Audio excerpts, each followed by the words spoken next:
নমস্কাৰ, তোমালোকৰ কাৰণে এটা বহুতেই গুৰুত্বপূৰ্ণ আপডেট আহিছে। অসম পুলিচৰ ফালৰ পৰা ডিজিপি ছাৰৰ ফেচবুক পেজৰ পৰা এটা বহুতেই গুৰুত্বপূৰ্ণ খবৰ আহিছে। সকলোখিনি জানিবলৈ ভিডিঅ'টো স্কিপ নকৰি একেলগে চাই থাকিবা আৰু এতিয়ালৈকে যদি আছামিজ এছকে চেনেলটো ছাবস্ক্ৰাইব কৰা নাই ছাবস্ক্ৰাইব কৰি ল'বা আৰু লগত থকা বেল আইকনটো প্ৰেছ কৰি ল'বা। তেন্তে ব'লা ভিডিঅ' আৰম্ভ কৰোঁ।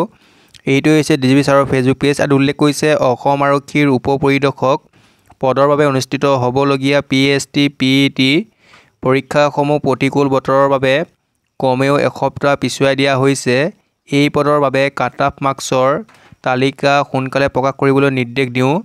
যি নেকি তোমালোকৰ আছাম পুলিচৰ ছাব ইন্সপেক্টৰ ABSI UBSI আছিল, যিহেতু তোমালোকৰ PST and PET হ'বলৈ গৈ আছিল 20 জুন তাৰিখৰ পৰা তোমালোকৰ ষ্টাৰ্টিং ডেট আছিল, কিন্তু তোমালোকৰ এপি কাৰ্ডত দিছিল বতৰৰ অৱস্থা বেয়া হৈ থকাৰ কাৰণে তোমালোকৰ এক সপ্তাহ পিছুৱাই দিছে। আৰু হয়তো তোমালোকৰ নতুন এপি কাৰ্ড আহিব পাৰে। যিসকলে PST and PET কাৰণে চিলেক্ট হৈছা, তোমালোকৰ কাৰণে হয়তো নতুন নটিচ আহিব বা তোমালোকলৈ নতুন এপি কাৰ্ড আহিব, আৰু আহিলে মই তোমালোকক জনাই দিম। আৰু এতিয়া হৈছে এটা গুৰুত্বপূৰ্ণ খবৰ যে এই পদৰ বাবে কাট-অফ মাৰ্কছৰ তালিকা সোনকালে প্ৰকাশ কৰিবলৈ নিৰ্দেশ দিওঁ। তোমালোকৰ কাট-অফ লিষ্টসমূহ মাৰি দিব তেওঁলোকে। আৰু উল্লেখ কৰিছে এই পদৰ বাবে কাট-অফ মাৰ্কছৰ তালিকা সোনকালে প্ৰকাশ কৰিব নিৰ্দেশ দিওঁ।